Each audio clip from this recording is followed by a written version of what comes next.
Et si je vous dis que c'est possible de maximiser la qualité de vos selles? Oui, de vos selles. On parle des selles humaines. Donc, c'est une nouvelle tendance sur les réseaux sociaux et c'est une tendance qui s'appelle le poop maxing. Et bien entendu, curieux que je suis, il fallait que je comprenne cette tendance parce que la majorité des tendances des réseaux sociaux, je ne la comprends pas. Mais avec nous, Michael Bensoussan, un gastroentérologue, et il va pouvoir, et auteur également, il va pouvoir m'éclairer sur qu'est-ce que je dois vérifier dans mes selles pour être sûr que j'ai la meilleure qualité de sel. Bonjour, Michael. Oui, bon matin. Vous allez bien? Oui, merci beaucoup. Alors, éclairez-nous. C'est Stromae qui en parlait bien. Il a fait une chanson avec le caca du matin qui déprime parce qu'il colle, parce qu'il n'est pas satisfaisant, parce qu'il n'est pas complet. C'est vrai. Parce qu'il faut y aller avec du papier. Et puis il a fait une deuxième chanson après qui est le caca parfait.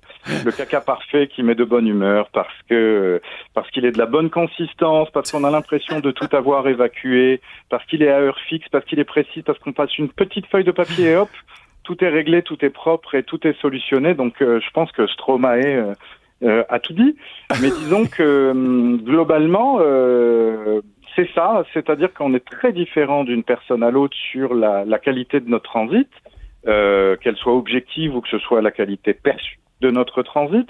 Mais disons, pour vos auditeurs et auditrices, je dirais qu'un transit normal, c'est d'aller minimalement 3 fois par semaine à la toilette, et maximalement 3 fois par jour. Donc quelqu'un, il y a quand même un grand éventail de choix. Oui, voilà. Donc quelqu'un qui va aux toilettes 2 ou 3 fois par jour, c'est pas forcément anormal, c'est son rythme, c'est comme ça.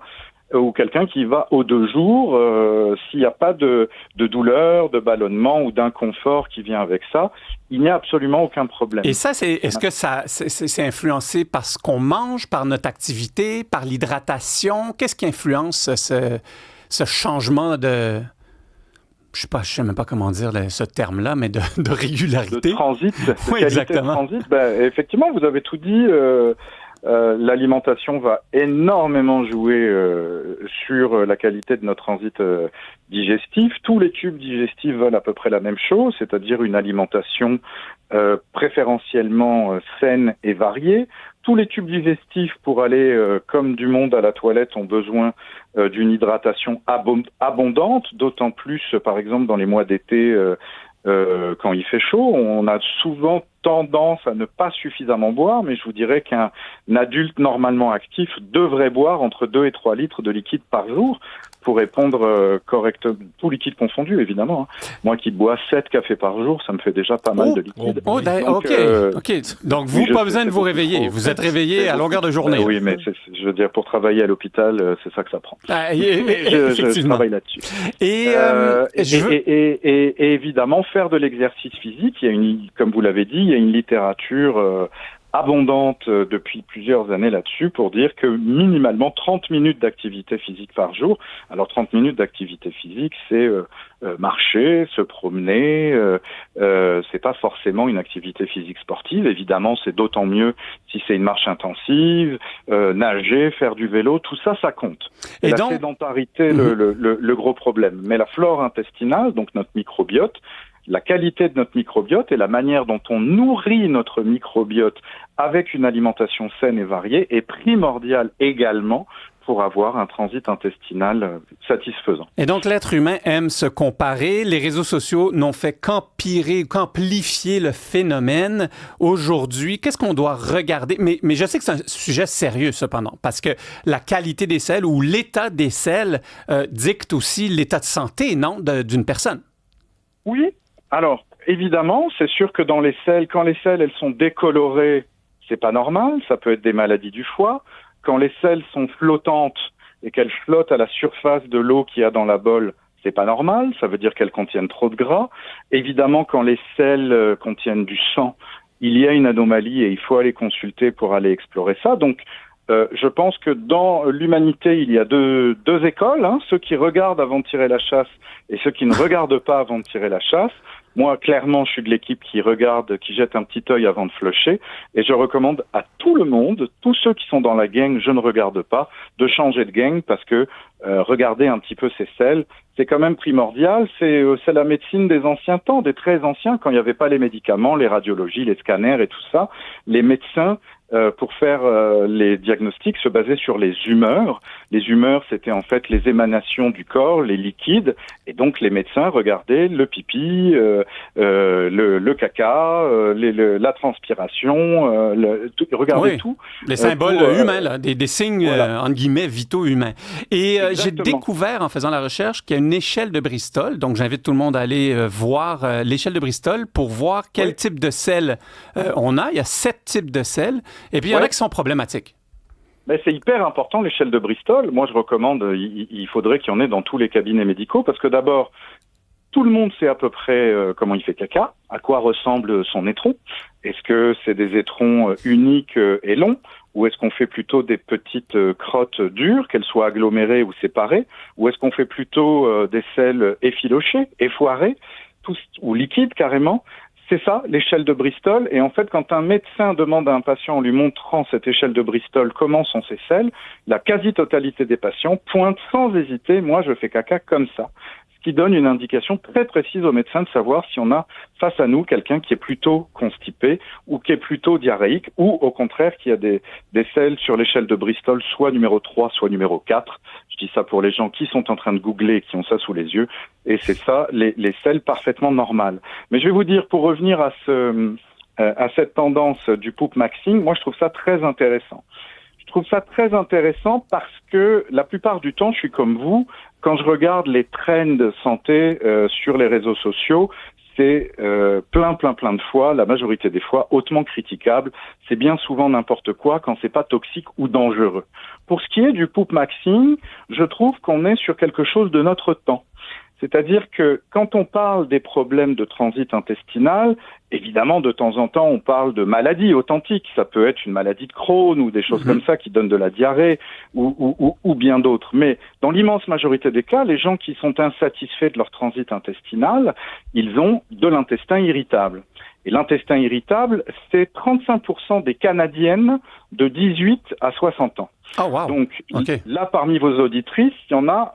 Juste vos auditrices, il y en a un tiers qui sont concernées par un transit qui n'est pas satisfaisant. Et vous verrez en regardant le poop maxing que bien souvent c'est des femmes, parce que quand on va consulter chez le médecin, quand on arrive à consulter un médecin et qu'on arrive avec des problèmes bénins d'insatisfaction du transit qui peut provoquer des ballonnements, des douleurs, etc., c'est parfois difficile de trouver une oreille attentive auprès du personnel médical et encore plus difficile d'obtenir des suivis avec du personnel de santé, comme par exemple des nutritionnistes, pour essayer d'améliorer ça. Donc évidemment, qu'est-ce que les gens vont faire?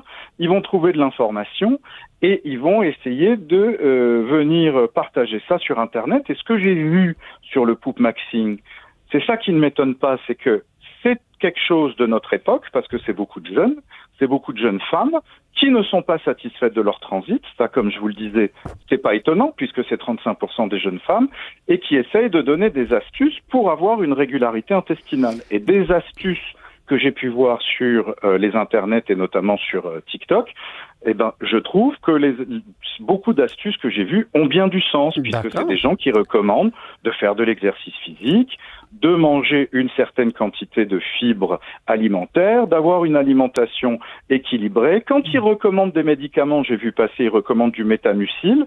Pourquoi pas? Le métamucil, c'est un médicament qui est bien spécifique puisqu'il ne passe pas dans le sang, donc il n'a pas d'effet secondaire. Il est principalement constitué de fibres alimentaires végétales et d'un champignon qu'on appelle le psyllium.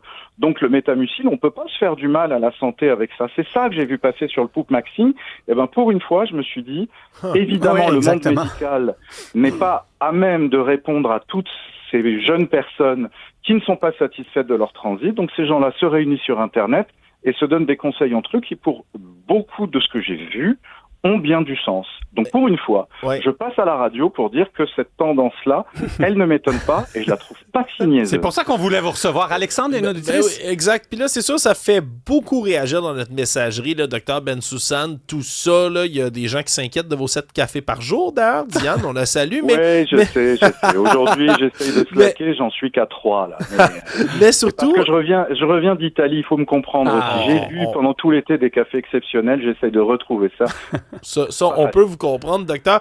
Il y a toutes sortes de questions. Là. Quelqu'un qui nous demande si de l'huile d'origan, c'est supposé être bon. Il y a quelqu'un aussi qui est inquiet en disant, ben là, des crottes flottantes à cause du gras, il en a parlé. Est-ce que c'est grave? Quand est-ce qu'il faut consulter? Si on a toutes sortes de questions comme celle-là, le docteur Bensoussan, on va pas toutes les passer avec vous. On n'a pas le temps. Qu'est-ce qu'il faut faire? On appelle un médecin comme vous? On consulte quelle source? Médecin de famille. Des selles flottantes, c'est pas forcément grave. Ça peut juste être qu'on a mangé beaucoup trop gras et que les selles flottantes, c'est des selles trop grasses, donc elles ne coulent pas dans l'eau.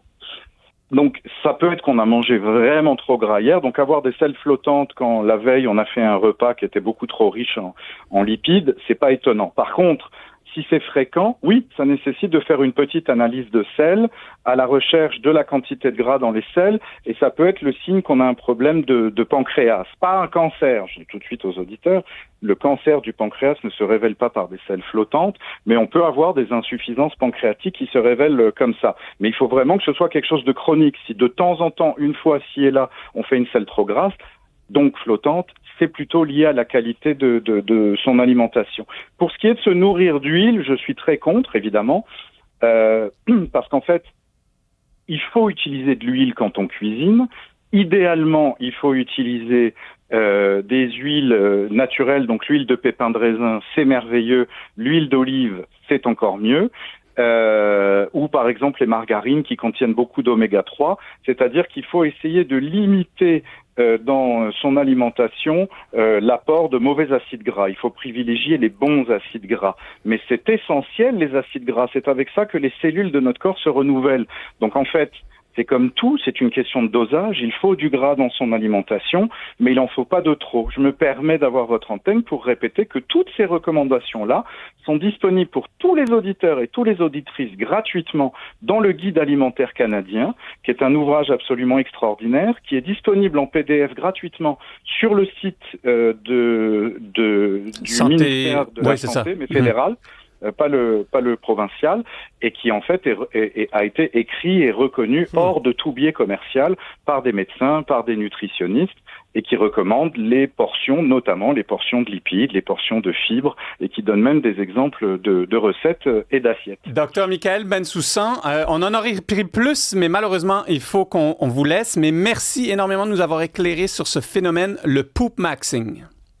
Ça fait grand plaisir. Bonne journée à vous.